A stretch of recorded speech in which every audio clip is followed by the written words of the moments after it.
we are very excited and honored to have Lynn with us. And Lynn is I want to say, I don't want to give titles. I want to say she's a very special friend. She's a very unique thinker. She's a long time focusing.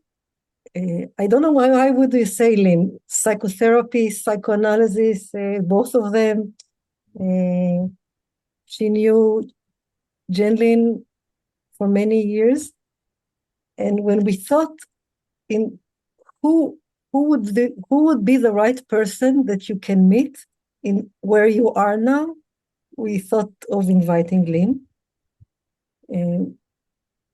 Does someone need translation? Great. And so what we thought that we wanted to start by asking Lynn several questions to hear from her directly, and then she will lead some session for about an hour. Okay? You want to add something, Baruch? You want to ask something, or I'll start? Let's see. You can start. I'm very happy, Lynn, that you are with us. I'm very happy to be here. I've been very excited about meeting you and making this link between focusing-oriented therapy world and help the helpers and all of that, and what you're doing, which is so interesting and magnificent, and that I'm learning about. So I might have a little bit of a different slant on things, and maybe that will be an interesting conversation. Okay. So we thought of asking you, you made focusing from an early age, and you've been with this world many years. So can you just, first of all, can you share with us how your perception and understanding of the focusing process changed during all those years? I mean, how you perceive it after all this time? That's such an interesting question. I think many of you know, what maybe you don't, actually. I met Genihar by total accident. I saw a flyer and I was moving and I had boxes all over, and I just had this knowing, this feeling that I had to go to this workshop he was doing, and I didn't know who he was. And when I went to the workshop, Jean was just listening to each person in a circle. And then he was asking them to listen to each other.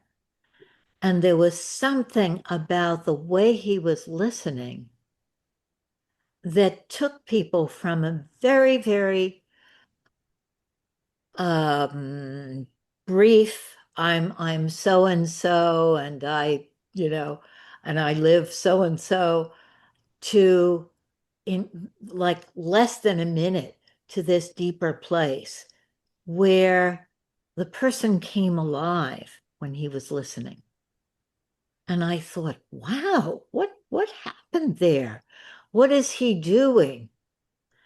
And then I learned that it was reflective listening, but it wasn't just that. It was a connection in which Jean was entering a world of what we would say, the implicit, a world of the person's deep self. And the connection was a very close connection that goes way out. And I didn't know that was focusing, or he hadn't really even, he hadn't even written the book yet of focusing. And he was experimenting with what does deep listening do? And then it led to this whole idea of focusing. So when I met him, I went into therapy with him for a year when he was in New York, and I did a training with him, and then we became more colleagues later on. And he was developing focusing, and I didn't think anything of it. I thought it was another technique to go inside, and I wasn't really interested. And he never forced it on me or even pursued it. He was being the therapist that was listening to what was coming from me. And it wasn't until years after that I recognized that, oh, there's a whole movement starting here. And I asked Gene about it, and he said, oh, well, it's what we've been doing. And it fit very much with my evolving as a therapist. But then through the years, I've recognized that it's a bigger, broader, deeper kind of experience than would be contained in therapy. So I never liked the 6 steps of focusing. I never liked sort of the rituals of it. And then when I saw this big thing that it represents, then I loved it. And the last years of my life, I've been so interested in what do we do with this philosophy? Where can it go? What does it show us? Is that the kind of Yes, thing? yes, and maybe you can say a little bit about what is the broader thing that you understood focusing is? Okay, well, I left my water in the other room. I'm just going to get it, and we could take a couple of breaths while I'm getting my water. זה מוקלט? כן.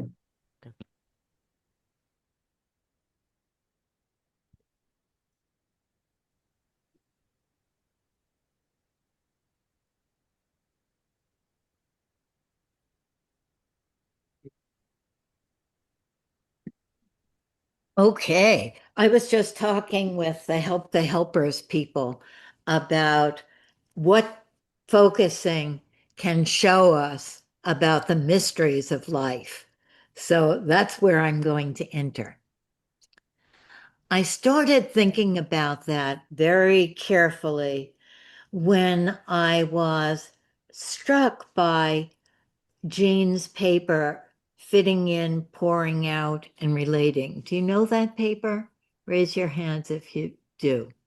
Well, we will forward them now. Now we will forward them. There's a good Hebrew translation. Good. Well, in this paper, Jean Genlin is saying that humans don't know how to relate yet, that our history is of fitting in to what people need of us, want of us. We fit into our societies. We think the things that are thought in our time, in our place. We fit in.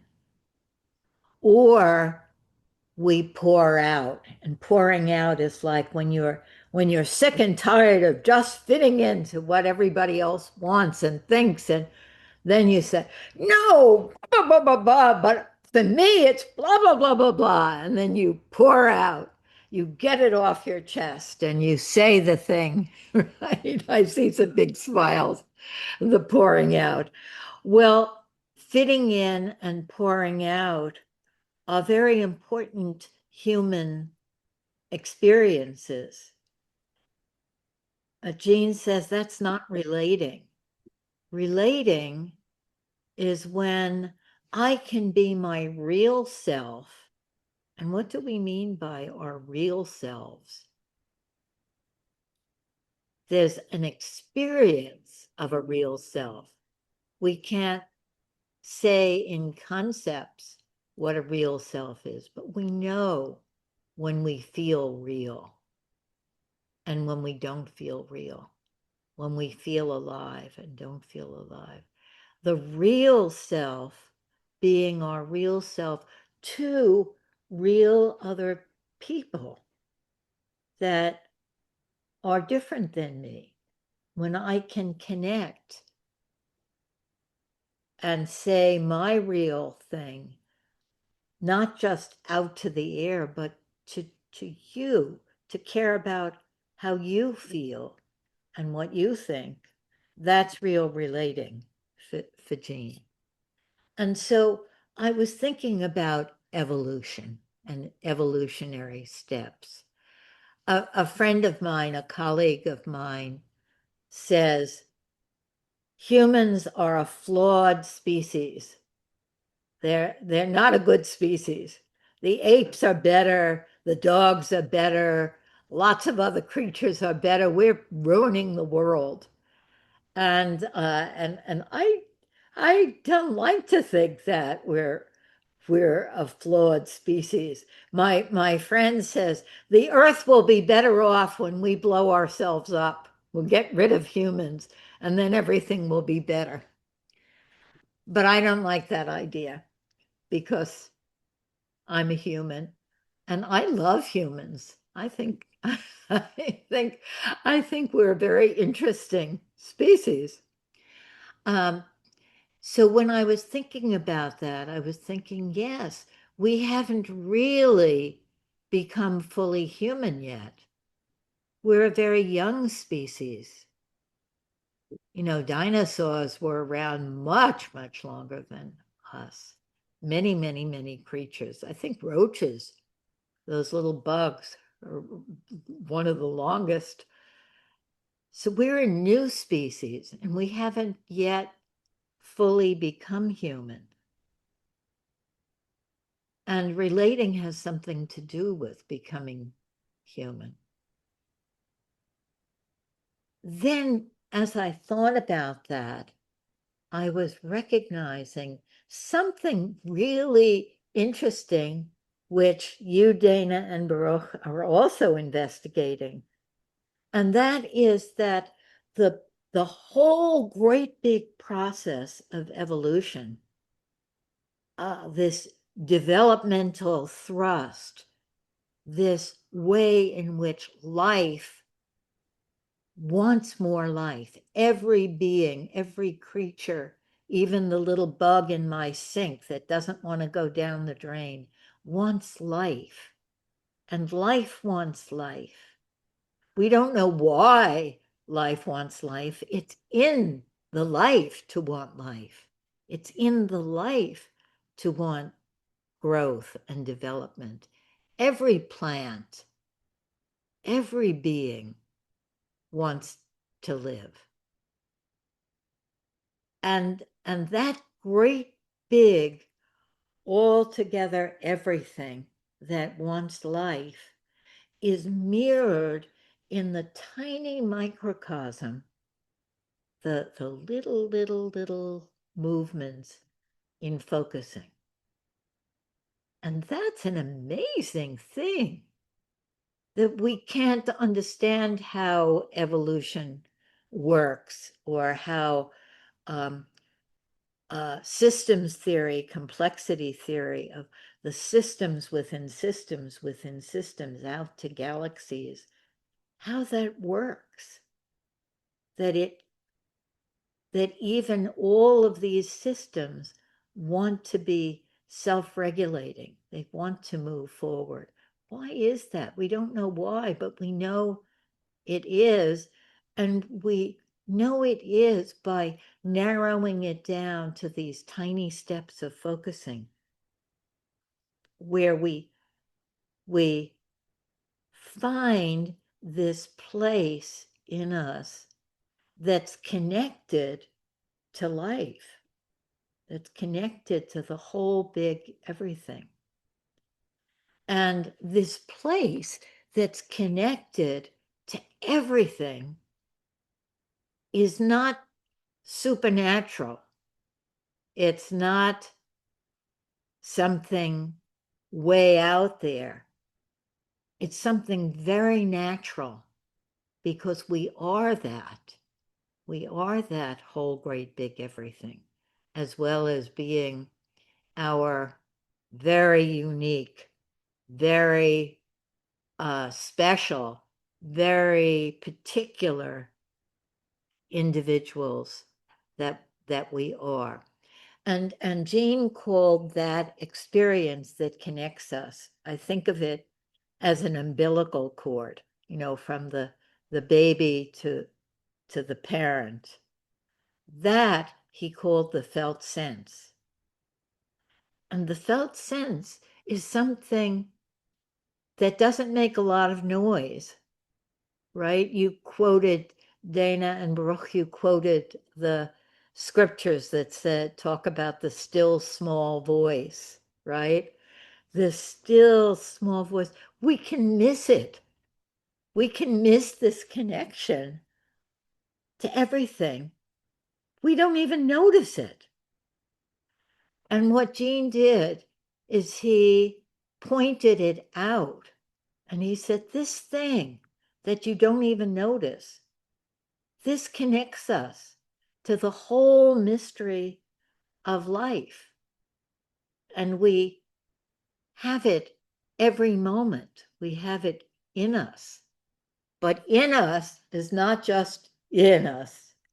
It's not just there, but it's an interaction with everything. That's what we are, is this interaction with everything that moves forward organically. And the steps of focusing, of finding that special sense that connects us, that is linked to the whole great big everything. I thought I would show you just a minute of a demonstration of Jean. And this demonstration happened here. I don't know if you could, that chair over there, Jean was sitting. I still remember that. In 2013, and he was telling us about the theory of therapy, and a stranger to us that we didn't know said that she was going through something and her experience was very urgent, and she wanted to be the subject for the demonstration. And so she sat with Jean, and she said that she was going to tell us the whole story, but then she decided she didn't have to tell us the whole story. She said, something has been ripped out of her, and she'll never be whole again. It left her hollow inside. And there was nothing she could do. It would never be whole again. It would never be fixed. And she ran around looking for ways of helping herself, but nothing could help. So that's a pretty heavy demonstration when you're doing a little demonstration for a workshop, right? What are you going to do with that? Say, oh, you'll meet somebody new. Oh, I'm so sorry this happened to you. What are we going to say, right? What Jean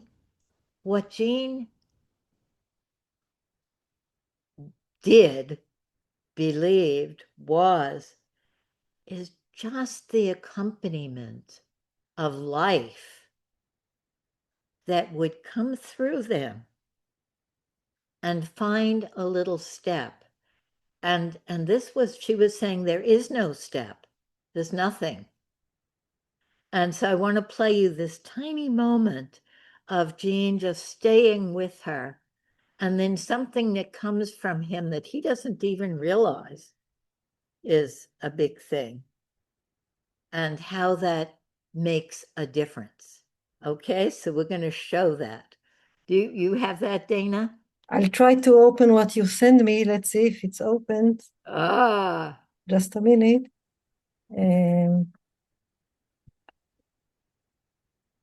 Maybe I want to a little to reflect part of the things that you said. Thank you. So first of all, you described in a very interesting way that the first meeting with Jean, that you said that he had this ability like to enter to the world of other person and like to, in a way, to reflect from there, or maybe even to connect him in this subtle place.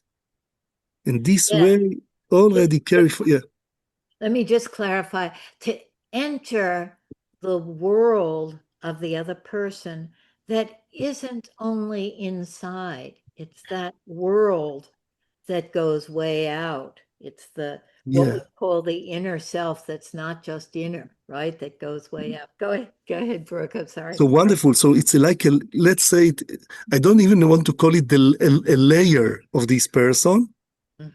Even it's not a layer, but it is something like the root of this layer, of every person that connect us in with the bigger system, or with life, and with the place that all the time look for the way to carry forward life and to continue the evolution, because we are not fully human yet. Right. And it's not only that we consciously, this was the thing that was amazing to me. Yeah. We consciously look for the forward movement. Maybe we don't. Maybe we've given up. And it still comes through us, these little steps of development, even when we're not looking for them, because we are them. And Jean says, it has to come. You can invite it, you could look for it, but it's always a surprise. It has to come, because this is like the sense of life, or the mystery of life. It doesn't matter how you will call it.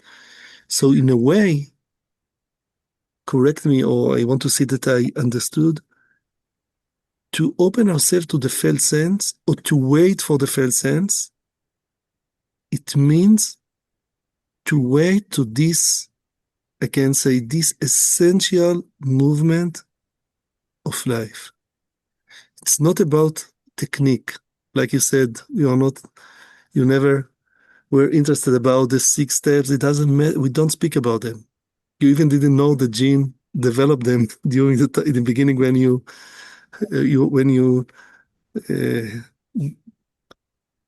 was the partner with him. But here, this is the mystery sense of life. We have to wait till it will come. It is not the mystery of the topic. It's not the mystery of the situation. It is the mystery of life. And you said it, it's very natural. Yes, very natural. And you were surprised to see that it's very natural. It's not supernatural. Yes.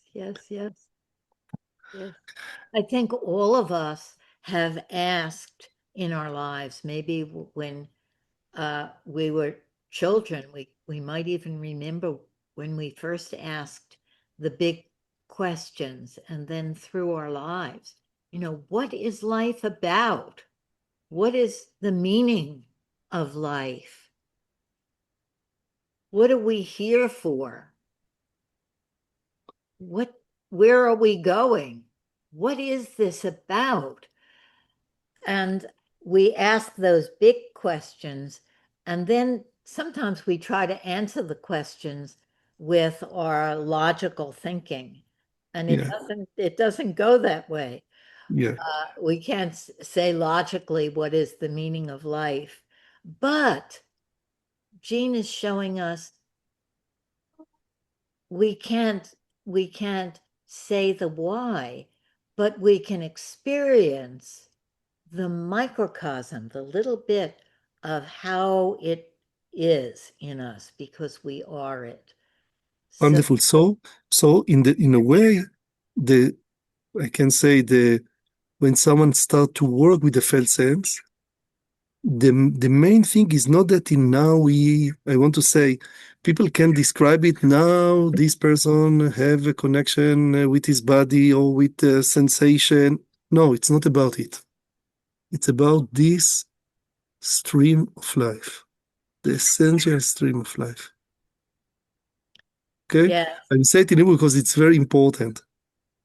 אוקיי? החיבור לפלט סנס, מה שמרפא זה לא עם הגוף, ולא שאדם עם תחושות, זה לא מרפא, אלא רק אם אדם מתחבר שוב לאותו, לא יודע, שובל חיים, שלוקח את החיים קדימה. Wonderful. Okay. I love to hear that Hebrew. It's so beautiful. Okay, do we have that video? I have the video. I don't know if we hear it. I cannot, but let's see if maybe we'll hear it. There is a button that says, there's a button that says share sound. Yeah, tell me if you hear something. Okay. You don't hear, right? Because I don't hear either. It's like recording, it has no voice. Do you have the link to where זה ביוטיוב, הסרטון הזה. the YouTube, I open it because I tried to before I didn't hear a voice. There. Do you want to share it, or you can share screen if you have it.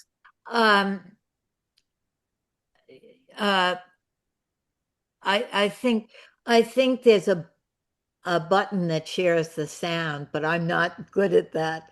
So I think I'll describe it rather than, and we could put the link to the video and you could all see it. It's on YouTube. YouTube, yes. I have this link. In a moment, I will give this link, Dana. The video is called Ripped Out, and it's Jean Genlin's demonstration. דנה, אני שם לך את זה ב... Okay, I can open it now if you want. And is it on a specific time? Yes, it's at the end. We'll go all the way to the end. Let's see. שמתי לך בצ'אט. We're working. Okay.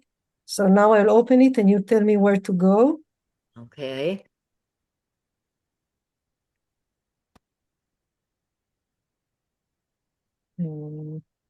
Okay. Okay. Let's try there. Let's see. This is here. Yeah, more relationship with it. Like you're willing to let it breathe or be or listen to it or care about it or something like that. Yeah. Go back a little Please. bit. Okay, let's see there. I'm sorry. No, it's fine. This is here. Yeah. Maybe even a little bit before. No, well, let's see. Okay. Like not so much trying to fix it, Right. but more. Yeah. This is here. Yeah, more relationship with it. Like you're willing to let it breathe or be or listen to it or care about it or back something. further. Okay, let's see. It, I feel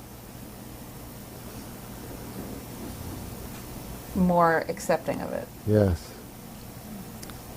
Like the main thing is here, this feeling of ripped out. Right. And there isn't this, there was before some kind of self-critical or some kind of additional. That's right. Different issue. Right. There's just more interest. In it. Yeah. Yeah. Go Like back not- a little. Go back a little further. I'm sorry. Okay, let's see there. It really did that. We assume that you're supposed to say something next, and that's what I was trying to get out of the way. Well, I noticed in my inner process, just how I'm sitting, there's this fascinating airplane over there. And I was tempted to talk about that. Sure. And then I thought, well, what if I looked back inside? Yeah, with me you can, of course. It would be like taking a break or something that you might want. It's true. But there's a acknowledging the ripped out feeling. Yes.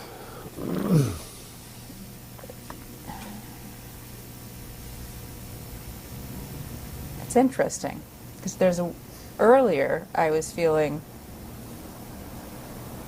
something wrong or missing or pain about myself about it. And in speaking it, I feel more accepting of it. Yes. Like the main thing is here, this feeling of ripped out. Right. And there isn't this, there was before some kind of self-critical or some kind of additional. That's right. Different issue. Right. There's just more interest. In it. Yeah. Yeah. Like not so much trying to fix it, right. but more. Oh, this is here.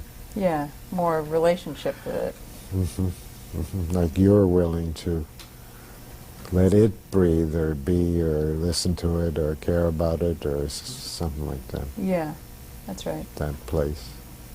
Not where.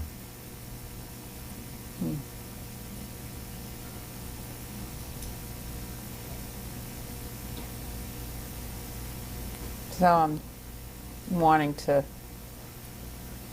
see if it has something to say to me. Yes, okay, that's nice. You're giving it room in case it wants to say something to you. Yes. Of course, it's saying something along the lines of help. Yes, okay. So it is very much saying, and allow that through if you can, it's very much saying, I need help, help, help. I notice when you say allow it through, because I'm fairly comfortable with crying, actually. Oh, good. That I start to think about the fact that I'm I crying. don't have to say it anymore. Right. Shut up. Absolutely. Absolutely. I love clear instructions.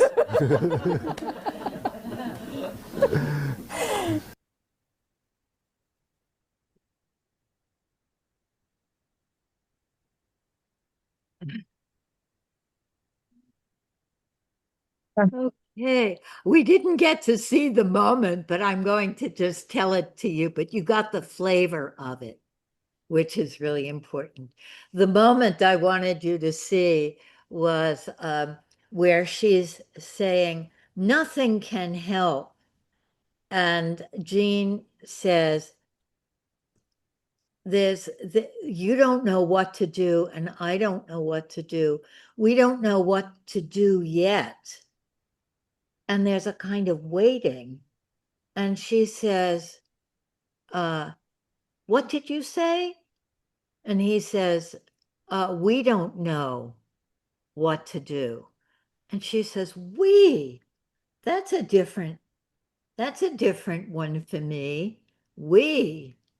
And her whole face lights up. Jean doesn't even know what he said because it was just part of his being with her. But the whole thing had moved a step. And you saw after that where she becomes interested in it because there's a we. She's not alone and she's not crowded, as she says to him. And that little step that comes that you couldn't predict, you wouldn't say, oh, well, let's bring in the word we, is the little step that just comes there. And in a way, I might think of this macrocosm of here we are as humans in this world that seems to be ripped out and hollow, and we don't know what to do. And we're just there at that edge. And then the universe says, oh, there's a we. There's a we. You're not alone, and you're not crowded. You have your individuality, and there's a we. And there's a little step there in the feeling of the we. And for me, there's this mirroring of the big picture and the tiny little picture. And it comes, and we have to recognize it. That's more than that we have to will it, that we have to make it. We have to recognize, oh, there was some life there. Oh, wow, you could feel it in your body. Oh, what does that mean?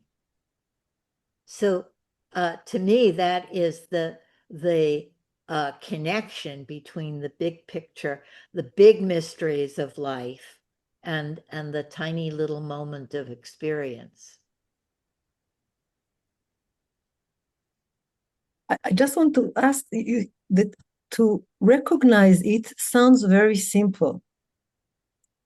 But where do you listen from that you can recognize those little movements that mirror the big movement of life?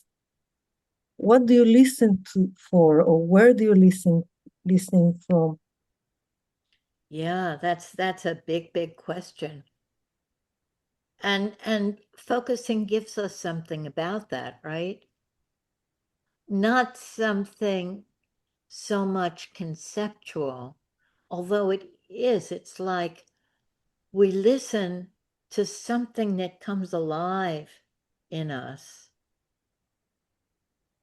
Something pokes its head up. Oh, on something unexpected. And we're listening at that edge, right? That edge of what we know and what we don't know. It's like standing right at the boundary of the known and the unknown, of the local and the cosmic. It's right there. And Jean calls that the edge of awareness. It's right to where we can't think anymore about it. When Jean was a philosophy student as a young kid, and they said to him, what philosophers do you want to study? And Jean said, it's not that I want to study the philosophers, Hegel, all of the old philosophers, but I want to study where they go to find their wisdom. I want to go to the edge of thinking, where they go, and then it comes to them. And that's what focusing is, right? It's that finding that edge that we can't think further from, and then it will come. Does that speak to that question, Dana? Yes, sure, but I see, Baruch, you wanted to No, say because Yes, please. in many ways it continues the conversation, our last conversation that we had, that what you said, what you say now, is that the main thing is to arrive what is you. Even maybe Jean was very sensitive to it. For sure, for you, it's very precious, this edge. And if I understand, in a way you are looking for this place, or you are waiting that this place will arrive or will appear. And this is the very, I want to add words to it, or terms. This is like the edge of wonder. The edge of wonder, maybe you can sense it in your body, maybe you can sense it in your consciousness, but this is the place, or this is the state, or this is the edge that something starts, like there is any kind of can be very subtle movement, but it is the movement of life. It's not your movement, not the movement of your personality, not even the movement of something that you are looking for. Because as you said, to open yourself to this edge, it is not a conceptual, it's a kind of ability. It's a kind of even a miracle when this edge appears, and then a slightly movement of life starts. And maybe Baruch, would it be right to say it's not that the movement of life starts, because it's always there, but we notice it. And I think what I said last time when we were talking is that for me, I have to be touched, and it's like life touches me, and it's a gift in a way. It isn't something I can produce. Say more about it. First of all, I want to mark it. This is the movement that life touches you. Yes, yes. Can you say more about it? When you say life touches me, what do you mean, and what happens there, that this is the sense that you have? I would love to ask everybody that, but I'll answer it first. But I would love to hear what other people say. That moment when you are in focusing, where you said what you want to say, and you finish saying it, and then there's a pause, and then something comes that you feel in your body and energy, right? You feel touched, like when Jean said, "We don't know." The woman was touched by that. Oh, I never thought of that. It's like a waking up, but it can be very, very subtle. And in therapy, we help people notice it, because they might not even notice it. Oh, something just happened there, right? That your expression changed. Does that say? Yeah. But Dana, tell me, what do you think about it? Every person has his, I can say, even mystery. I want to say mystery link that even he doesn't know about it, but this is the very subtle way that it connects to life. When you speak, every time, when we meet and you speak about a felt sense, you speak about it in a different way. And it's something very precious for me to hear you, and I want to mark it to put a context. You are so sensitive to felt sense, it's not something that we open ourselves when we have a problem, or something that it's in addition to life. No. Felt sense, this is like the thread of life that you all the time, this is for you. When you sense it, it seems like that this is your connection to I don't know, to the larger system. I don't know, but it's a very unique way of sensing it. And I want, and for me, it's very important every time that you speak about it. Because it's not the way that usually people understand what it means, felt sense. For you, felt sense, it is this connection to this moment that it's mystery. It appears, you sense it maybe in your body, maybe you sense it, something surprise you, or this is the first step that connects you to life. Mm-hmm.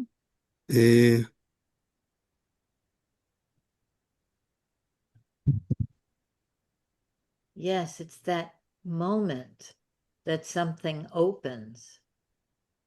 Yeah. Yeah, and I want to repeat myself something that I told you last time. When you speak about the felt sense, you give me again the desire to be a human. Yeah. And you give me again to sense the privilege that I am a human being. I said in Hebrew, שלי מדברת זה ממש פתאום אתה מרגיש וואו, איזה פריבילגיה זה להיות בן אדם איזה מסע מופלא זה. Because you, in your life, you all the time reveal, and you, like you said last time, it's like it calls to me, or it looks, something looks for me. Yes. Maybe you say a little bit about it, Lynn? This looks for me, this calls for me, this... Yes. And I'm wondering if it's that way for all of you, that when you recognize the little step, when something opens, it feels like it's speaking to you, right? It's calling for you because you're connected to it. But it's almost like it's very personal. And that's where I think focusing helps us to experience the personalness of me individually, Lynn. I have a journey of, I have a connection to life. I have a relationship with life. And the feeling of being touched is the feeling of life wanting me. Life caring about me. I'm part of it. I'm part of this whole thing, and this world wouldn't be the same, if I had never been born. And that touches me. I can feel that. I'm curious about other people. Baruch, what about you? How is it for you? Do you feel that life wants you, that life is speaking to you? It's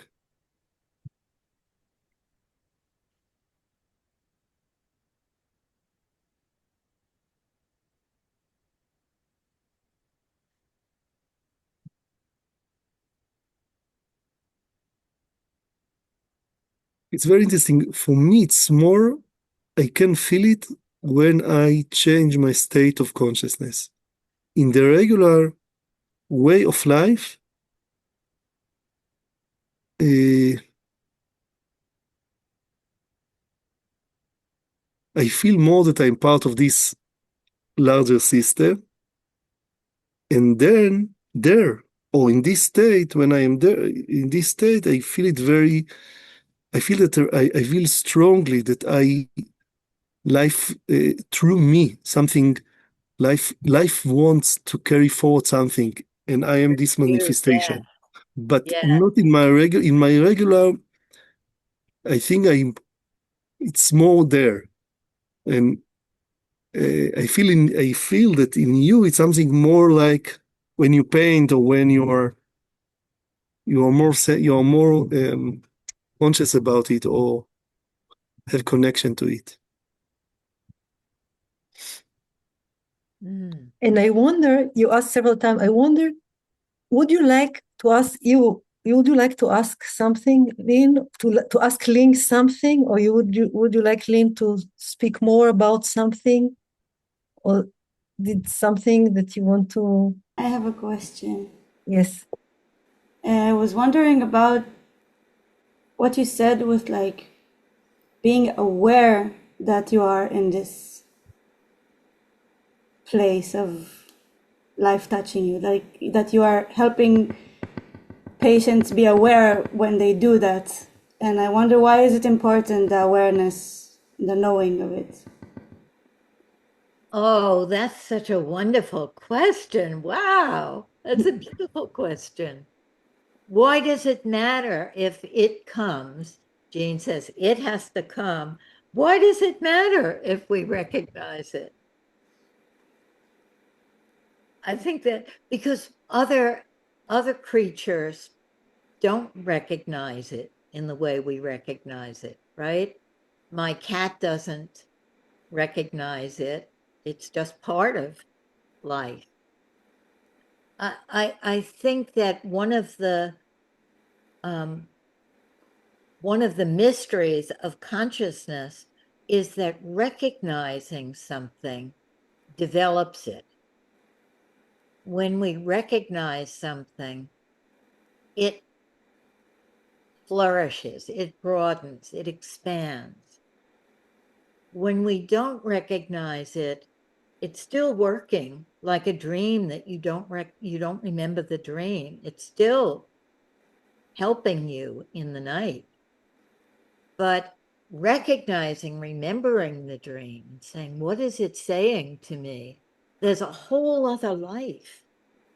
And we feel connected to the big system when we recognize it. And that's important, that we feel connected. That we feel connected. I think that we are, as humans, we are pack animals. We are groups. We are families. This is our nature. And when we recognize the belonging, when we can relax in the belonging, we are this connection. It's a very different way of being alive. Can I ask you another question? Yes. I would like to hear from you. Sometime you told us about it, but if you want to continue to share, what did you learn from Jean as a person that maybe he himself could not say about himself? From how you knew him, and something, how you if you would have to describe him, but not in the way he would describe himself, because you learned from your close interaction, intimate interaction with him.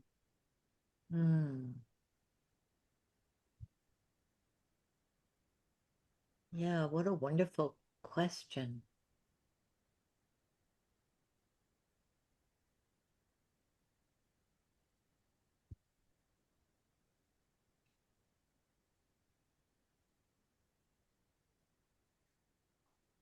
I think one thing that I learned was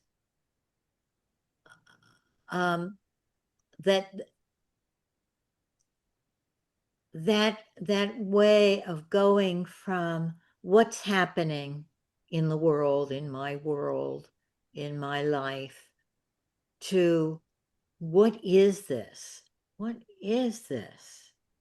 That easy connection. I think Jean was that connection. Like, what is that? So with that woman, when she said there's nothing can make it whole again. And then Jean is just with her and saying, oh, we don't know. It doesn't seem like anything can help. It's that way of being interested in it. And that's how when she has that little shift, then she becomes interested. It's like, what is this big thing? And we can always ask that. So 1 second, Lynn. So I want to reflect and Yes. to check, to see. You say that when Jean was listening, and it doesn't matter to whom, or even in the situation, even to himself, he has this tendency, or maybe it was for him the simple thing that, for example, now we are sitting and we are talking, and you say that when he sensed his life, all the time it was like what it means, and you make this movement that he sensed.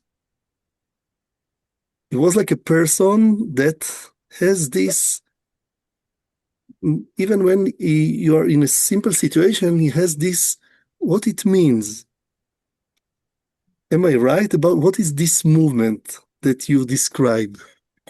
Because I felt that it holds so much more than just is interested in that. Yeah. The interested holds so much more. Can you explicate it a little bit? What is this is interested about it?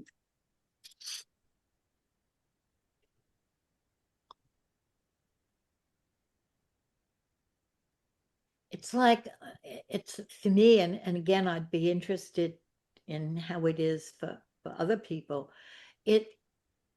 It's like tasting something that has a different taste, and it wakes up your taste buds, and you could feel as you are eating it or drinking it that it's good for you, that something is coming alive in you when you eat it or drink it. And it's So you're tasting something. You're tasting something. This is like, I can say, his position in life. You are tasting something. You are tasting something. right. And then something wakes you up. Yeah. But can I ask you something? When you said that you change your consciousness for that felt sense to come, for that shift to come, I wanted to know how you change your consciousness. Because maybe I do too, and I don't notice that I'm doing that. So that's why I wanted to ask you. In a simple way, I don't think that I do something special. Usually, it's like I think most of the time my consciousness is in this state. I can say this is why it touches me what you describe now, because I see now birds here. Okay, so I can sense through it I don't know, but it's like it's a kind of the.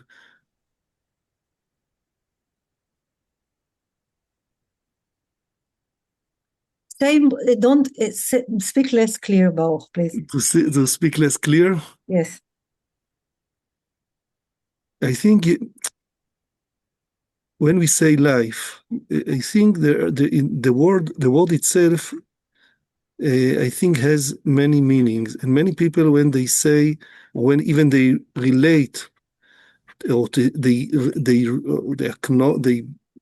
give attention to their life, they speak about a fact. I'm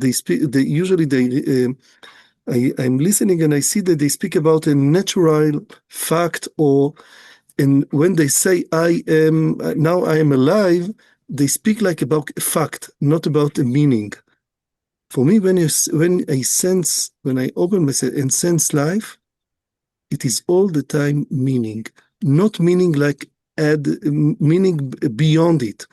Life itself, it has you use the it's like it really has the taste of meaning, has the taste.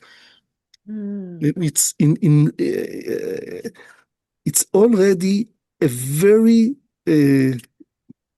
here, and for me this word they cannot describe. I can't speak about the mystery, can't speak about the water, but already all these words were used by other people, and they cannot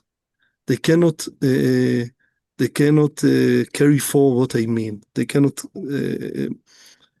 But when you sense life, I can sense now my body. I can sense you. I can sense the conversation. I can sense this now living process that now we are alive. For me, when I sense it now, I sense a deep, deep meaning, a very touching meaning. It touches me. And it touches me in the way I don't have concept about it. I can say many words and many I can relate to it many text, and I can relate to it many I can quote many people that they point to it. But when I speak about the taste itself, this taste, it doesn't need or enjoy with words that people point to it. But the taste itself, it's very strong. It's very strong. And this is when there is intelligence inside it, there is a taste inside it, there is a meaning inside it. And so this is the way that I sense it.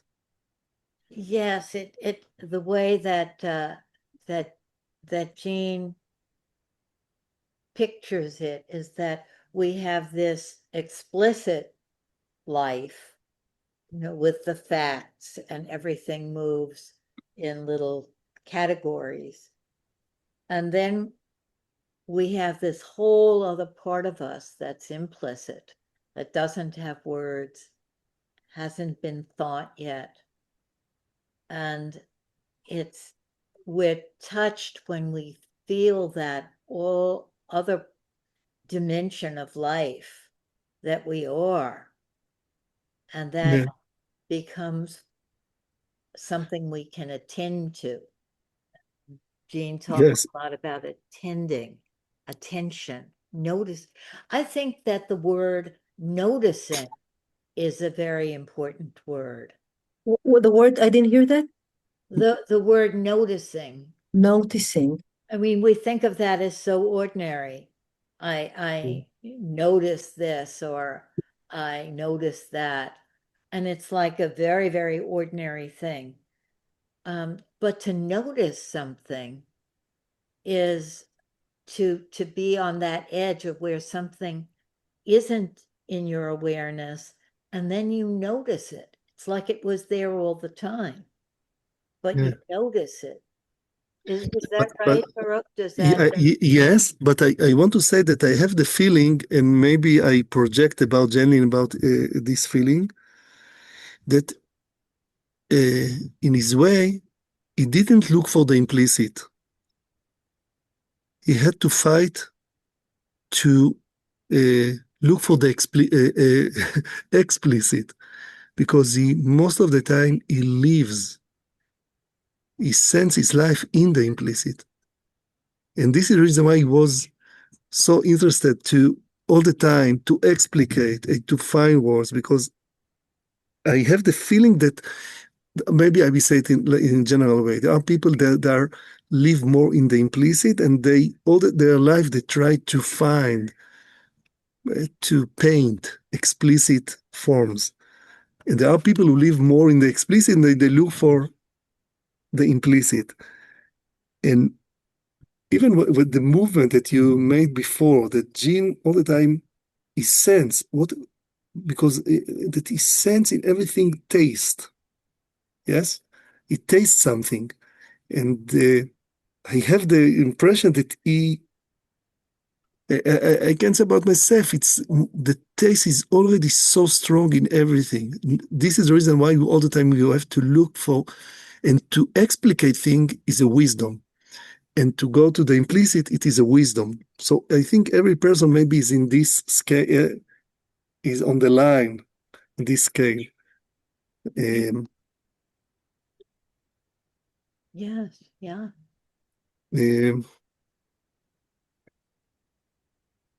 It's like you told us, I don't know, that in the last 2 years of Genius, most of the time he was like in the depth. You told us that he has the prayer book near his bed. That is like he went there. He was there. Yes, I think he always did his whole life have the prayer book by his bed, but I think the last few years of his life, he was sort of right there in this journey of what does it mean to be alive, and what does it mean when your life is over, and very much in communion with that place. Yeah. Maybe I can change it. Maybe I can ask something from a different angle. It's okay? Sure. Because this kind of conversation, we could go with you forever, because it really, it's so subtle, and your perspective is so unique. And the people here are people that, like now in a juncture, because they used to listen to each other, like focusing partnership, and now they're making, they're making a shift and starting to listen to someone who is new to focusing. Okay, now all your life, that's what you're doing. So I wonder and you told us before a lot already. You told us that you're listening to this precious moment when you feel life like is appearing in a small step, and for you it's connected to the universe and etc. But maybe what would you have to tell them now? I mean, these people are just starting to accompany people with focusing. What would you like to tell them? What would you like to? Oh, I would like to tell you, if you're listening to people who don't know focusing, that they don't have to know focusing. It's the listener that is the focuser. It's you that knows focusing. And what Jean gave us as a guideline is listen for the fire engine words, right? The fire engine words. Do you know that No. That phrase? He says, when you're looking out onto the street, there's a train that goes by, a bus, a car, people carrying their coffee in cardboard cups. I don't know if they do that in your town. And then a fire engine comes, and it's like, ah! And when you're listening, you listen to the fire engine words, which might not be the loudest words, but they're words that you feel go way out. So with that woman in the little video, when she says, it will never be whole again, Jean doesn't take that as a fact. He takes that as an experience and interested in that experience. I just want to mark it because it's so important. She's saying her life won't be full again, whole again. Okay? And there's so many responses that we're taught to give to this kind of statement. And in a way, it's entrapped us because we are conditioned to give many kind of responses to this. And you said, Gandlin doesn't take it as a fact. He take it as an experience that she's now living through, and he's interested in that, in tasting that. Not the content, but the process she's going through. So I will reflect it in Hebrew. הדבר החשוב שג'ני לא מתייחס לזה כעובדה. יכולנו להתייחס לזה כעובדה, שאדם אומר משהו בי כרגע כך וכך. הוא מתעניין בהתנסות של אותו בן אדם, כי זה רק התנסות, זה רק חוויה. זה רק אופן מסוים שהוא חווה את המציאות, או חי אותה. זה לא עובדה. זה לא עובדה. על עובדות אין מה לדבר. על התנסות אפשר to taste, אפשר לטעום אותה ולפתוח אותה. Yeah. Yes, and I'm afraid I have to go, but I've very much enjoyed being with you. And that whole idea of listening as if it's a poem, rather than a statement in court, right? In court, you want the facts. But when we're listening and focusing, we're not listening to the facts. We're listening to the poetry. We're listening to the meaning. And we allow it to touch us. You know, so even somebody who is always saying the same thing, for example, if my client every week is saying, I can't live without him, he broke up with me and my life is nothing, and I don't want to live, I forget this life, and every week it's the same. If I listen to the content, I might get discouraged because it's the same. If I listen to the poetry, there's a whole different feeling. It's almost like a lament. Do you know that word? Like a לament קינה? איך היינו מתרגמים? yes. Yes. It's like a song that's coming from the soul again and again. And I would listen differently then, instead of listening to the facts. There's something that needs to be said again and again. It rises in you. It needs to be listened to. You know, it's listening to the meaning rather than listening to the circumstances. So that's all I have time for today. Thank you so much. Lynn, first of all, it was so wonderful what you just said, and for your presence so really so dear to us. Did you have do you have any exercise you would like people to do, or not? Just to Oh yes, maybe in dyads, you could listen to each other as a poem, and respond as if you are responding to the poem with another poem. So it's listening from a different place rather than the fact place.